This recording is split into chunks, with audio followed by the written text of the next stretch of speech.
Big day for Team Penske and a bad day for a lot of playoff drivers, so let's get into it. Coming up next.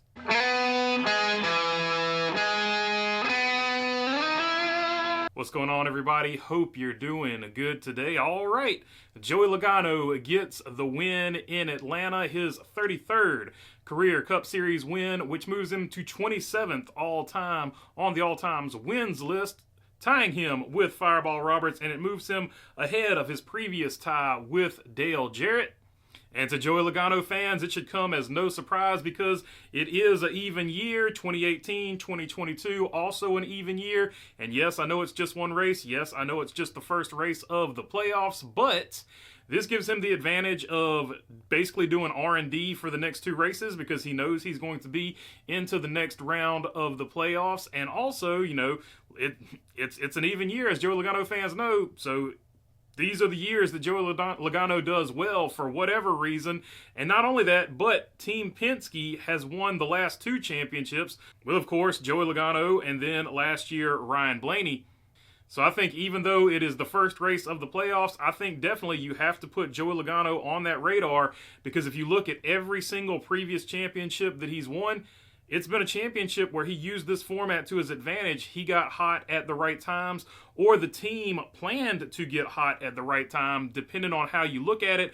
I think with this being a trend of Penske winning the last two championships, it's no longer just, oh, they got hot at the right time. I think it's pretty obvious that Penske has planned for them to get hot at the right time. Basically, the old Jimmy Johnson get into the playoffs and then spend some of the season doing R&D, and then all of a sudden you got hot at the right time. I think it's more of a plan than people are giving them credit for, but obviously that's going to be a debate. But it wasn't just a big day for Joey Logano, it was a big day for Team Penske.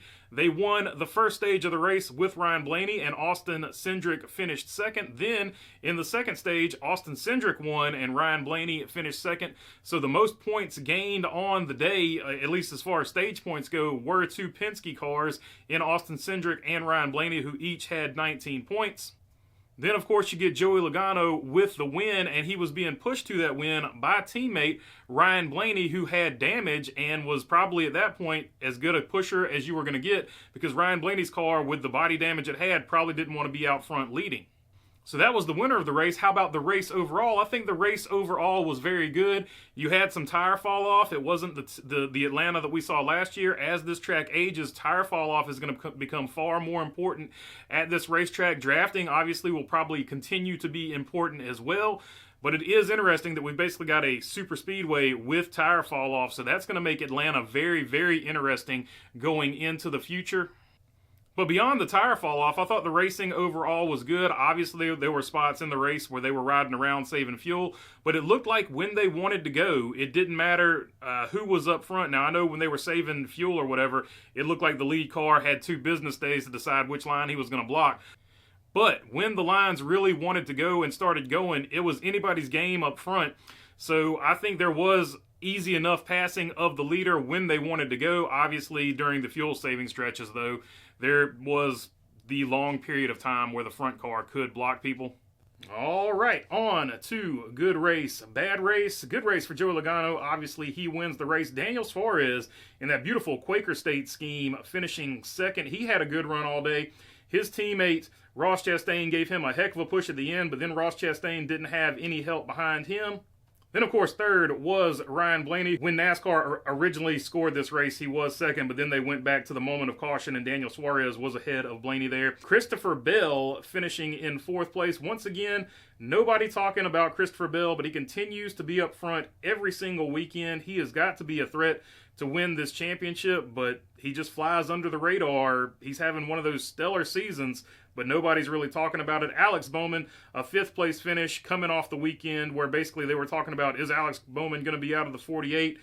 Jeff Gordon had to come out and I guess say something. So Alex Bowman, even though he signed a 1-year extension for next season, people are still talking about him being on the hot seat. So good finish for him there. And he is the highest of the Hendrick cars this weekend. Tyler Reddick, he came in the regular season points leader, and he keeps that momentum going with a nice 6th place finish there.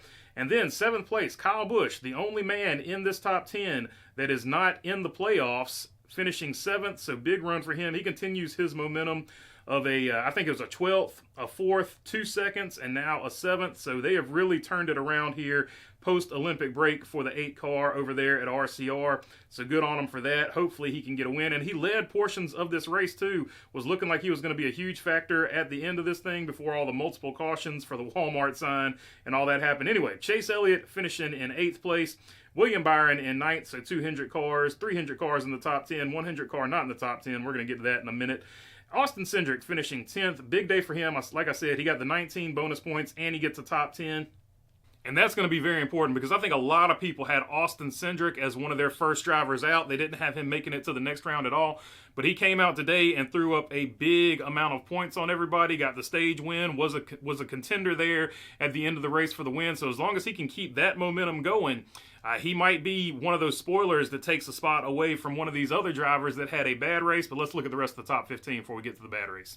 Daniel Hemrick finishing in 11th place there. Big run for him. Justin Haley as well in 12th. Big run for him. They both continue their late season momentum where they're starting to get some better finishes as well. Justin Haley, I guess, has actually been all season. Ross Chastain finishing 13th. He is the first driver in points that's not in the playoffs, I guess we should say. Ricky Stenhouse with a 14th and Corey LaJoie finishing in 15th. All right, that was the good race. Now let's get to the bad race, and I'm just going to specifically focus on drivers that are in the playoffs that probably had a nice cushion or didn't have any cushion at all, but let's jump right into it. Finishing dead last on the day, even though it wasn't necessarily his fault, because he had apparently ARCA brakes, is Chase Briscoe, finishing 38th here. That's going to be detrimental to him. He's going to basically be in a win or go home situation from here on out if he doesn't get some assists from these other drivers. Kyle Larson had a huge points cushion, lost control of his car. Some people think a component brake broke. I think he was just pushing it. We saw several other drivers, including Chris Buescher, have a very similar, the 42 of John Hunter Nemechek also had very similar wrecks where it just broke loose on them. They overcorrected and hit the wall. So I think he just lost control of it. But there are some out there that think that there was possibly a component break. And either way, 37th, and he takes out Chase Briscoe. So bad race for both of those drivers. He's only 15 above the cut line. We will get into the points later, so we'll save that for then. And then you see Martin Truex Jr. here in 35th. Horrible race for him. Had a suspension failure. So his bad luck continues.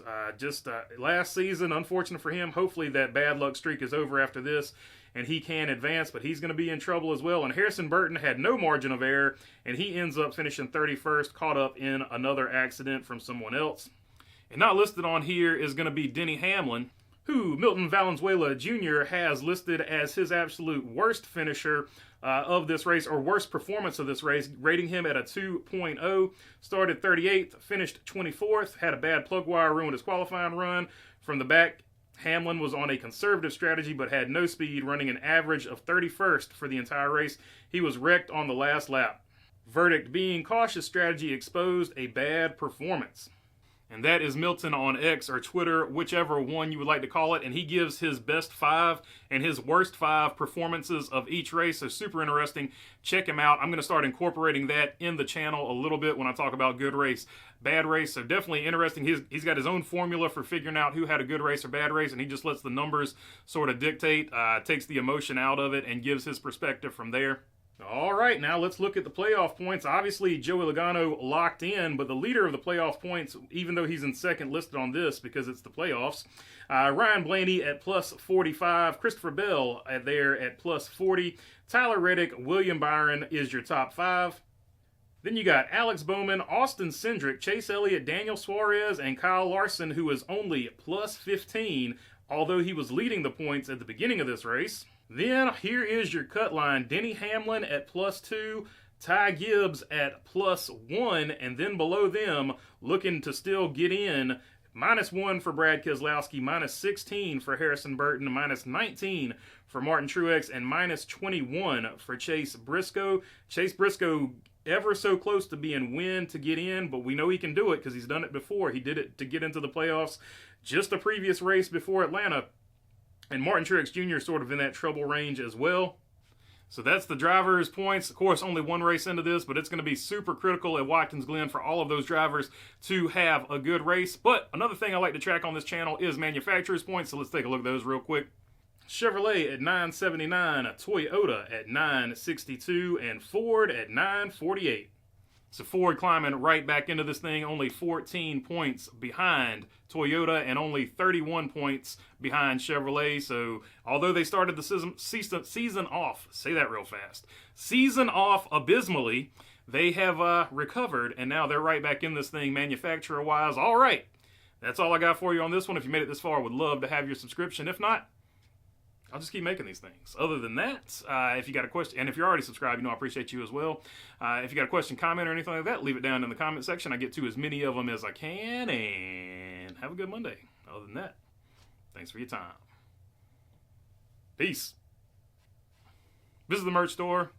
Here's the QR code. If you use the QR code, however you use QR codes, yeah. If you buy a hat and put a t-shirt in the basket, the t-shirt will be free. All right, I'm really going now.